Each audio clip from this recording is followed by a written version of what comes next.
Hello friends. कल हमने vendor का सब लेजर क्रिएट किया था और मेन लेजर क्रिएट किया था और उसमें हमने पोस्टिंग करी थी। और हमने देखा कि रिकंसिलिएशन अकाउंट में कैसे सिस्टम अपने आप जो एंट्रीज हम सब लेजर में करते हैं उसको मेन लेजर में सिस्टम लेके आता है। अब यहीं से कंटिन्यू करेंगे।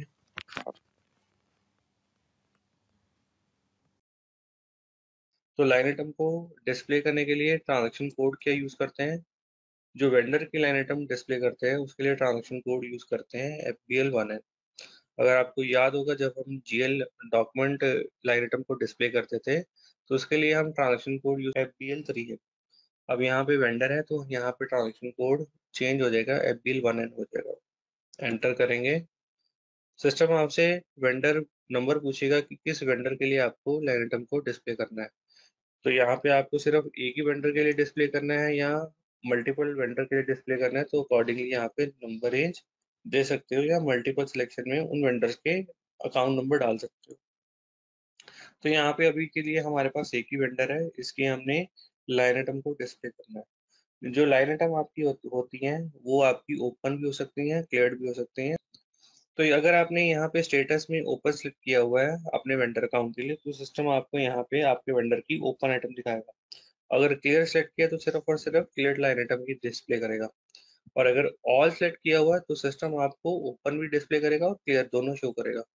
और ओपन और क्लियर का हम आइडेंटिफाई कैसे करेंगे कि ये ओपन लाइन आइटम है क्लियर? तो जितनी भी आपकी ओपन लाइन आइटम होती है उसके लिए रेड इंडिकेटर यूज करते हैं और ग्रीन होगा क्लियर के लिए।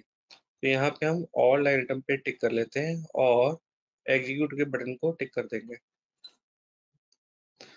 तो यहाँ पे अगर आप देखोगे स्टेटस, ये जो स्टेटस आ रहा है ये रेड से आ रहा है, रेड मतलब ओपन। तो ये ओपन क्यों है? क्योंकि हमने परचेज तो कर लिया, इसका पेमेंट पेंडिंग है। तो ये हमें रिमाइंड कराता है कि इसकी पेमेंट पेंडिंग है, तभी ये रेड है। जैसे हम पेमेंट कर देंगे तो ये ग्रीन हो जाएगा और सिस्टम आपको इसको ओपन आइटम में नहीं दिखाएगा, इसको आपको क्लियर लाइन आइटम में दिखाएगा। फॉर एग्जाम्पल वापस जाते हैं, यहाँ पे हम इसको ओपन आइटम में देखेंगे तो ओपन आइटम में तो आ जाएगा क्योंकि हमने अभी पेमेंट नहीं करी। बट यहाँ पे पेमेंट करने के बाद ये क्लियर्ड आइटम में आ जाएगा। अभी के लिए ये क्लियर्ड आइटम में नहीं दिखाएगा। क्यों? क्योंकि हमने अभी पेमेंट नहीं करी है। अब पेमेंट कैसे करेंगे? पेमेंट करने के लिए हमारे पास जो ट्रांजेक्शन कोड है वो है F-53। F-53 है। इससे हम वेंडर की पेमेंट करते हैं, आउटगोइंग पेमेंट करते हैं। तो वेंडर की आउटगोइंग पेमेंट करने से पहले हम क्या करते हैं, हम जो वन टाइम वेंडर है उसमें इनवॉइस क्रिएट करके देखते हैं, उसमें वन टाइम वेंडर में इनवॉइस कैसे क्रिएट होती है। तो सेम ट्रांजेक्शन कोड है F-43, उसको यूज कर लेते हैं और यहाँ पे डॉक्यूमेंट डेट और हेडर इन्फॉर्मेशन दे देते हैं। अब हमारा जो वन टाइम वेंडर नंबर है वो है 200-117। अब हमने क्या पढ़ा था? हमने यही पढ़ा था जो वन टाइम वेंडर होता है उसके लिए मास्टर डेटा नहीं हम बनाते। तो उस वेंडर की इन्फॉर्मेशन कहाँ पे मेंटेन करते हैं? उस वेंडर की इन्फॉर्मेशन हम डॉक्यूमेंट में मेंटेन करते हैं। जैसे ही हम इनवॉइस डालेंगे, इनवॉइस डालने से पहले ऐसी स्क्रीन सिस्टम आपको डिस्प्ले करेगा जहाँ पे आप अपने वेंडर की इन्फॉर्मेशन को डाल सकते हो। तो यहाँ पे फॉर एग्जांपल हमारे पास वेंडर है, लेट सपोज राम, सिटी आ जाएगा। उसके बाद और अगर आपको उस वेंडर के लिए इंफॉर्मेशन डालनी है जैसे स्ट्रीट, पीओ बॉक्स या बैंक की बैंक अकाउंट या टैक्स डिटेल या यहाँ पे कोई और टैक्स कोड डालना है तो आप यहाँ पे उस इंफॉर्मेशन को मेंटेन कर सकते हो। जैसे आपने इस इंफॉर्मेशन को मेंटेन कर दिया, आप एंटर बटन प्रेस करोगे तो सिस्टम आपको इनवॉइस में ले जाएगा उस वेंडर की। अब इस वेंडर के लिए हमें कितनी इनवॉइस डालनी है? फॉर एग्जांपल हमारे पास अमाउंट है 13,000 इस वन टाइम वेंडर के लिए और यहाँ पे टेक्स्ट आ जाएगा परचेज इनवॉइस। तो वंस अगेन जो वेंडर होता है वन टाइम, उसकी हम सिर्फ सिंगल ट्रांजेक्शन करते हैं तभी हम उसका मास्टर डेटा नहीं बनाते। अब अगर आपको एक और वन टाइम वेंडर लेना है तो आप पोस्टिंग की 31 ले लोगे और सेम अकाउंट नंबर ले लोगे 200-117। अब यहाँ पे जो नेक्स्ट वेंडर है वो डाल देते हैं, फॉर एग्जांपल यहाँ पे है श्याम और यहाँ पे सेम सिटी है और एंटर बटन प्रेस करेंगे तो इस वेंडर के लिए वन टाइम के लिए हमने इनवॉइस डाल दी। ये है 12,000। ये है हमारी परचेज इनवॉइस। ऐसे ही हमारे पास थर्ड वेंडर है, और वो भी वन टाइम है, तो यहाँ पे वन टाइम वेंडर नंबर डाल देते हैं 200 117, अमाउंट डाल देते हैं। अमाउंट डालने से पहले उस वेंडर की इंफॉर्मेशन डाल देते हैं। फॉर एग्जांपल यहाँ पे आपके पास, लेट्स सपोज यहाँ पे हमारे पास वन टाइम वेंडर है हमें, और यहाँ पे सिटी डाल देते हैं, एंटर। अमाउंट डाल देते हैं 10,000, और नीचे टेक्स्ट आ जाएगा परचेज इनवॉइस। अब इस लाइन आइटम को आपको क्लोज करना है, तो क्लोज करने के लिए आप यहाँ पे कंजम्पशन जीएल जो है उसको मेंशन कर दोगे। पोस्टिंग की 40 आ जाएगी, जीएल आ जाएगा 400,000, और यहाँ पे जो भी टोटल अमाउंट है सिस्टम अपने आप ले ले, तो उसके लिए आप स्टार डाल दोगे, टेक्स्ट आ जाएगा प्लस। अब यहाँ पे डिटेल डॉक्यूमेंट ओवरव्यू बटन है, इस पे क्लिक करेंगे तो ये जो है आपके ये वन टाइम वेंडर की पोस्टिंग आ गई। एक ही हमने पोस्टिंग करी है 10,000, और सेकंड की 12,000, और थर्ड की 13,000। और सभी के लिए अगर आप देखोगे तो हमने सेम अकाउंट नंबर यूज किया है 200 117, one time one time one time. अगर आपको इस स्क्रीन पे देखना है आपका वेंडर की डिटेल, वन टाइम वेंडर की डिटेल, तो आप कैसे देखोगे? आप इसको डबल क्लिक करोगे तो आपको डिटेल में ले जाएगा। अगर आपको कुछ चेंज करनी है चेंज कर सकते हो। अगर आपको वापस आना है तो एंटर बटन टिक करो, एंटर बटन दबाओ, और यहाँ से वापस आ जाओ। ऐसे ही अगर आपको सेकंड वेंडर की डिटेल पता करनी है, डबल क्लिक करो, ये डिटेल है, एंटर बटन प्रेस करो, और ये जो ग्रीन बटन है इसको क्लिक कर दो बैक जाने के लिए, और ऐसे ही थर्ड वेंडर। तो ये आपकी वेंडर की डिटेल आ गई, और ये आपका इनवॉइस पोस्टिंग कर रहे हो आप वन टाइम वेंडर के लिए। तो टोटल कितने अमाउंट की पोस्टिंग कर रहे हो? 35, जिसमें से 13 एक वेंडर की, 12 एक वेंडर की, और 10 एक वेंडर की। अब अगर आप इसमें भी जाते हो तो ये आपका क्या है, ये आपका सब लेजर है 200 117, और इसका जो मेन लेजर है वो क्या है आपका 100 500, ये आपका रिकंसिलेशन अकाउंट। तो जो पोस्टिंग आप 117 में करोगे वो भी किसको जाके अपडेट करेगा? वो भी सेम 100 500 जीएल को जाके अपडेट करेगा। तो इसका बैलेंस भी अपने आप ही इंक्रीज हो जाएगा, और इसमें भी लाइन आइटम अपने आप ही आ जाएंगे। अब हम इसको सेव कर लेते हैं। अब हम इस डॉक्यूमेंट को सेव कर लेते हैं। सेव करने के लिए हम यहाँ पे कंट्रोल एस या पोस्ट कर सकते हैं। ये नेक्स्ट डॉक्यूमेंट नंबर सिस्टम ने आपको दे दिया, ये आपका परचेज का डॉक्यूमेंट नंबर है 22101। अब अगर आपको इसको डिस्प्ले करना है तो मेन्यू डॉक्यूमेंट डिस्प्ले ऑप्शन में जा सकते हो, या FB03 में जा सकते हो। ये आपका डॉक्यूमेंट नंबर आ गया। अगर सेम वे आपको वेंडर की इंफॉर्मेशन को डिस्प्ले करना है, डबल क्लिक करो, तो यहाँ पे वेंडर की इंफॉर्मेशन आ जाए, एंटर करो, और वापस आ जाओ। अब इस वेंडर जो 200 117 है इसकी लाइन आइटम को डिस्प्ले करना है, तो सेम मेथड है, सेम वे में हम जाएंगे FBL1 में, और यहाँ पे हम डाल देंगे 200 117, और एग्जीक्यूट कर देंगे ओपन आइटम। तो सिस्टम इस वेंडर के लिए ओपन आइटम दिखा देगा 3। अगर आपको दोनों के लिए चेक करनी है तो यहाँ पे आप नंबर इन डाल सकते हो 1 to all, तो आप सिस्टम सभी वेंडर, हमारे केस में 2 है तो दोनों को ले लेगा, एग्जीक्यूट।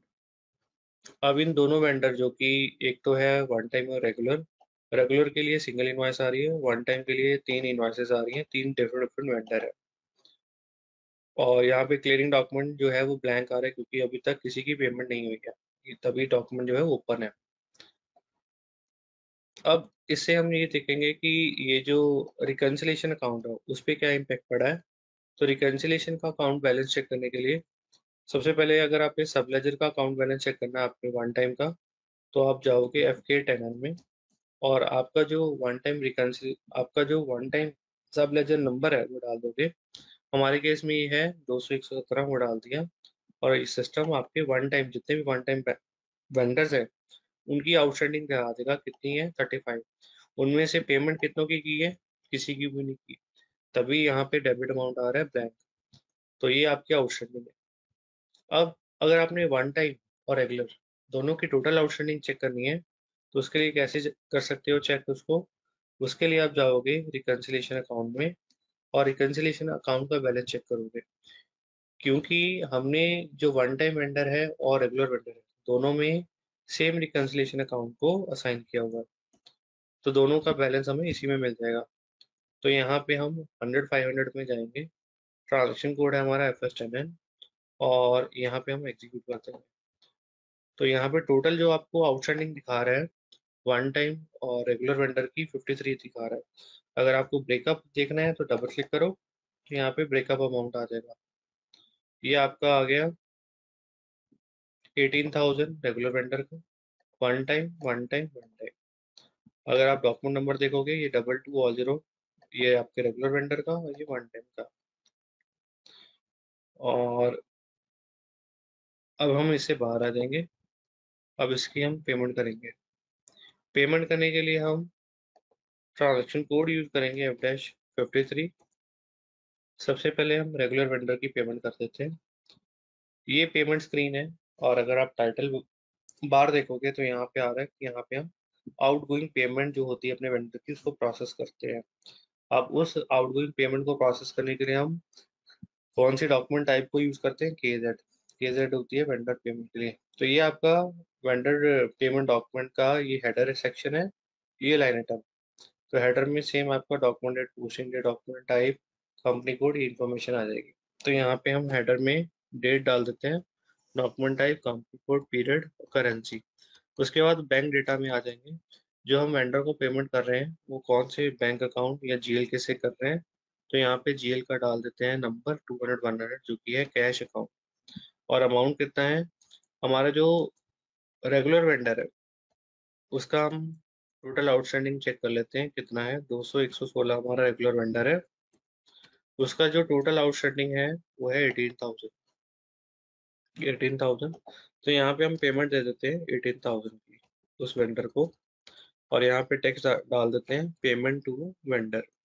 कौन सा वेंडर? Regular vendor. नंबर डाल देते हैं हम 200-116। अगर आपको वेंडर नंबर नहीं याद तो आप प्रेस F4 बटन यहाँ पे टिक करते हो, या ये जो बॉक्स है इसको टिक करते हो, तो सिस्टम आपको लिस्ट दिखा देगा। उस लिस्ट में से आप रेगुलर, उस लिस्ट में जो भी आपका रेलेवेंट वेंडर है वो सिलेक्ट कर सकते हो। तो फॉर एग्जांपल इस 10IN में जितने भी वेंडर हैं सिस्टम सारे दिखा देगा, क्योंकि हमने दो क्रिएट किए तो दो दिखा रहा है। तो आप सेलेक्ट करोगे रेलेवेंट वन, और उसके बाद आप एंटर बटन प्रेस कर दोगे। यहाँ ये जो आप बटन देख रहे हो, प्रोसेस ओपन आइटम, इसको टिक कर दो, तो आपको सिस्टम नेक्स्ट स्क्रीन पे ले आएगा।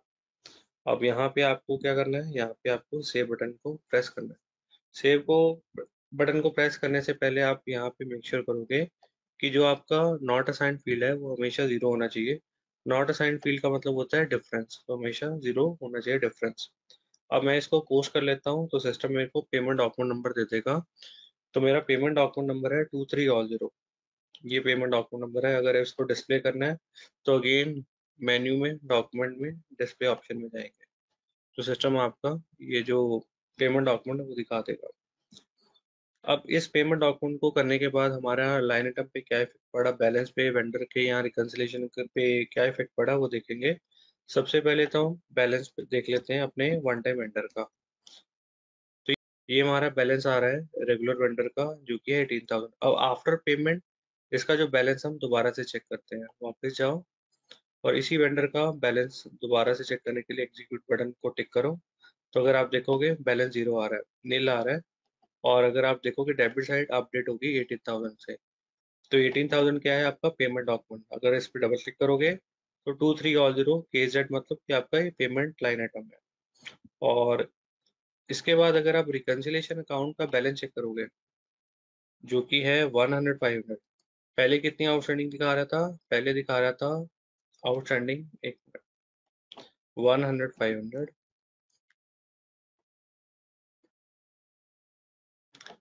रिकंसिलेशन का अकाउंट बैलेंस चेक करने के लिए हमारे पास ट्रांसफर कोड है FS10N। अब पहले कितना बैलेंस इसमें डिस्प्ले हो रहा था? आउटस्टैंडिंग 53,000, जिसमें से हमने 18,000 की पेमेंट कर दी है। कितना बैलेंस आना चाहिए? 35।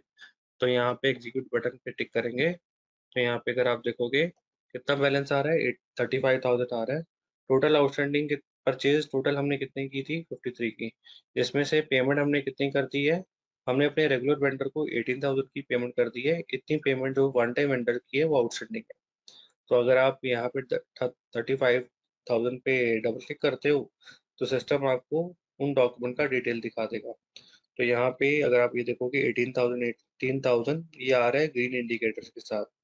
और अगर आप ये देखोगे रेड इंडिकेटर में, ये आपकी वन टाइम वेंडर की इनवॉइसेस ओपन है। अब आप लाइन आइटम डिस्प्ले में जाओगे। लाइन आइटम वेंडर की डिस्प्ले करने के लिए ट्रांजैक्शन कोड है FBL1N। उसमें चेंज देखेंगे तो हम यहाँ पे जो हमारा रेगुलर वेंडर है उसकी लाइन आइटम को चेक कर लेते हैं। तो यहाँ पे सबसे पहले ओपन लाइन आइटम चेक करते हैं कि इस वेंडर के लिए ओपन आइटम, अगर आप देखोगे यहाँ पे दिखा रहा है कि नो ओपन आइटम, तो जो ओपन आइटम थी वो क्लियर हो गई। तो हम जाएंगे क्लियर लाइन आइटम में, या हम जाएंगे ऑल लाइन आइटम।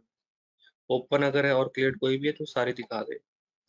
तो अगर आप देखोगे यहाँ पे कोई भी लाइन आइटम रेड इंडिकेटर के साथ नहीं आ रही, यानी कि कोई भी ओपन आइटम नहीं है, ग्रीन इंडिकेटर या ग्रीन स्टेटस के साथ आ रही है जो कि है क्लियर। आप कैसे आइडेंटिफाई करोगे कि ये लाइन आइटम आपकी परचेज की, ये पेमेंट की? तो ये KR क्या है आपकी, परचेज KZ पेमेंट। और पेमेंट का डॉक्यूमेंट नंबर अगर आप ऑब्जर्व करोगे क्या आ रहा है, 2300। और ये आपका जो डॉक्यूमेंट नंबर है ये आपका क्लियरिंग डॉक्यूमेंट नंबर बन जाएगा। अगर आप देखोगे ये 2300 सिस्टम ने यहाँ पे भी अपडेट कर दिया, यहाँ पे भी। तो ये आपका पेमेंट हो गया और ये आपका परचेज। तो इससे पता चल जाएगा कि इस पेमेंट डॉक्यूमेंट से कौन सा परचेज इनवॉइस क्लियर हुआ, ये वाला हुआ, क्योंकि इसके सामने आपका जो पेमेंट डॉक्यूमेंट नंबर है वो clearing document number as a clearing document number update हो गया। अब नेक्स्ट है हमारा वन टाइम वेंडर का पेमेंट। वन टाइम वेंडर का पेमेंट हम नेक्स्ट वीडियो में करेंगे। अगर आपको आज का वीडियो अच्छा लगा तो इसको ज़्यादा से ज़्यादा लाइक कीजिए, शेयर कीजिए, कमेंट कीजिए और चैनल को सब्सक्राइब कर लीजिए। Thank you.